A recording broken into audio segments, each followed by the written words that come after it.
Hello, good morning. For individual assignment for argumentative essay,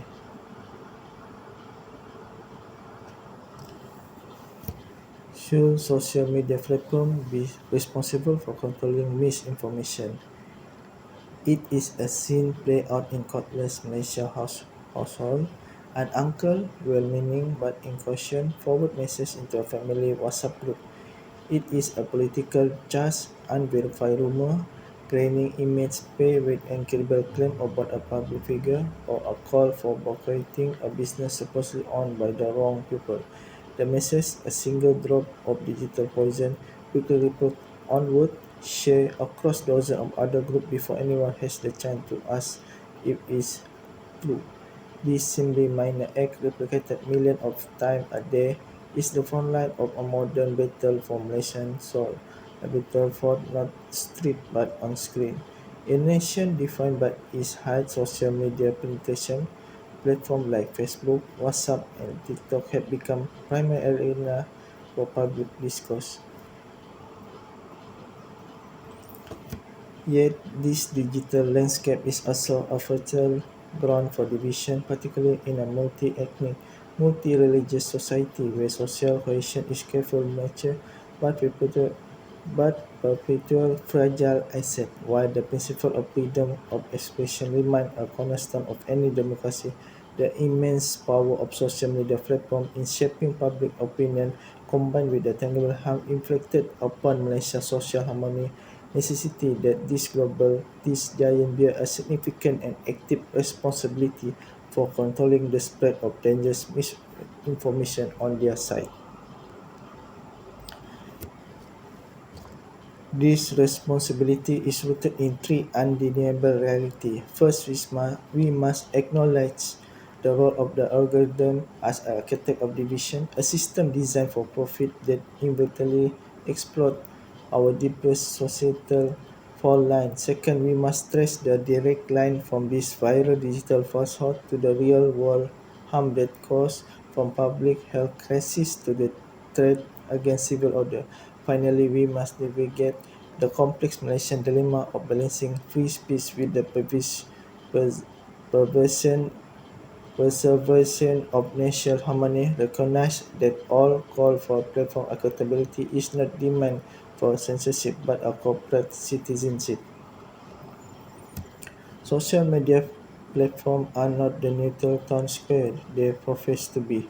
Their foundational architecture built on engagement-driven algorithms inherently amplify sensational, polarizing, and emotionally charged content. In a specific context of Malaysia, this design flaw become a feature for those seeking to sow discord, as the content that most reliable generate outrages upon exploit and deepen existing racial and religious fault line.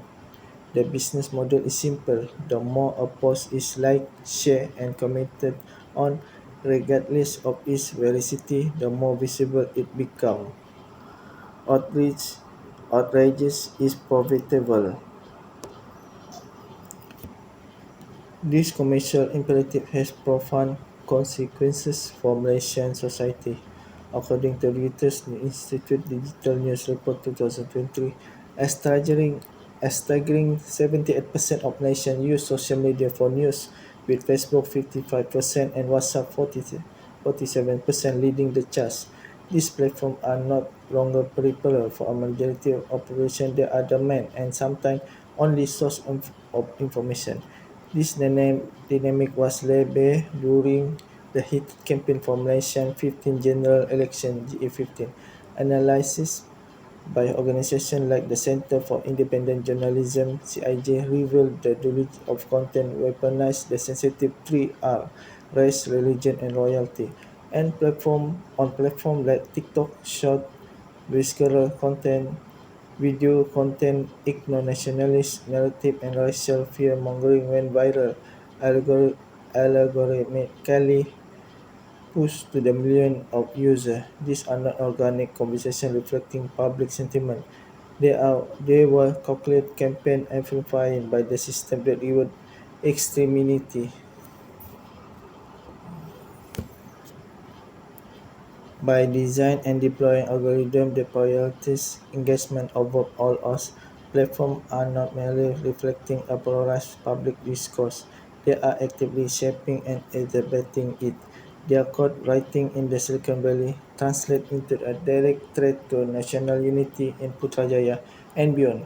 In a nation built on the delicate social contract of Muhibah, this profit motivated design make the platform complicit in the very erosion of social fabric they claim to connect. The digital spread of misinformation in Malaysia is not victimless crime confined to the either of cyberspace. It has rapidly metastasized into tangible, real-world harm, impacting public health, causing economic disruption, and threatening public order. The abstract nature of a viral post really is concrete consequence. During COVID-19 pandemic, this link became a matter of life and death. Anti-vaccine misinformation, often laced with a religious and conspiratorial undertone, proliferate across Facebook and WhatsApp.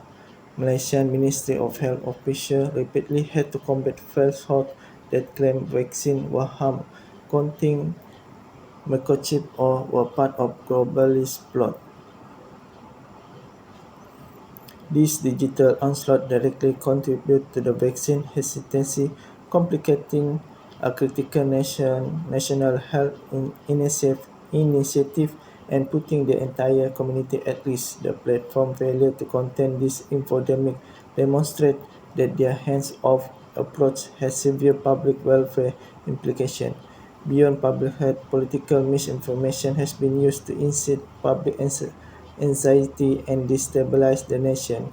During the Sheraton political crisis in 2020, a torrent of fake news and half-truths flooded social media, creating widespread confusion and distrust. Fact-checking organizations like Sebenarnya.my work overtime to debunk false claims about political alliance and fabricated government decree were causing public panic.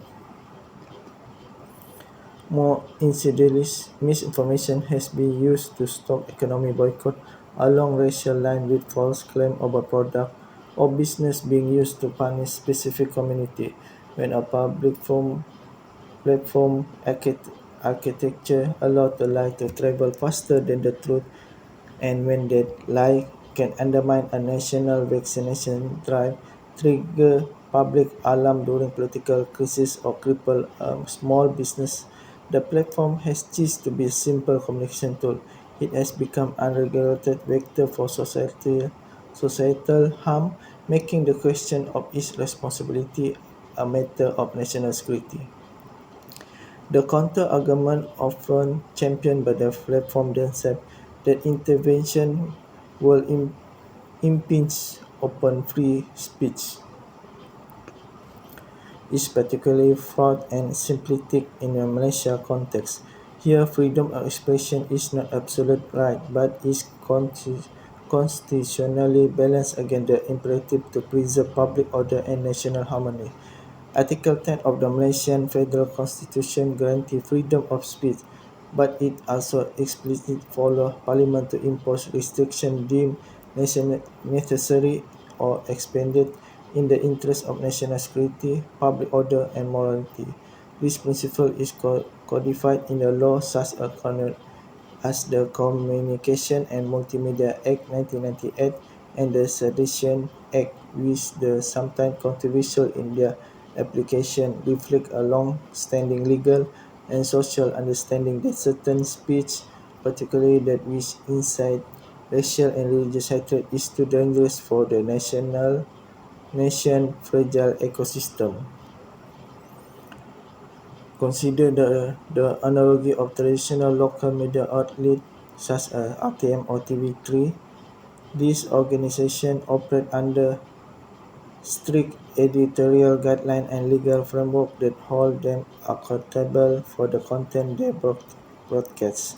They cannot by law air content that promote racial animosity or religious intolerance. Yet, social media platforms which pose a far greater reach, more potent influence, and a near total lack of editorial oversight operate as if they exempt from the similar sense of social responsibility, demanding that these platforms align their operational policy with the legal and social principle of Malaysia is not a call for arbitrary censorship.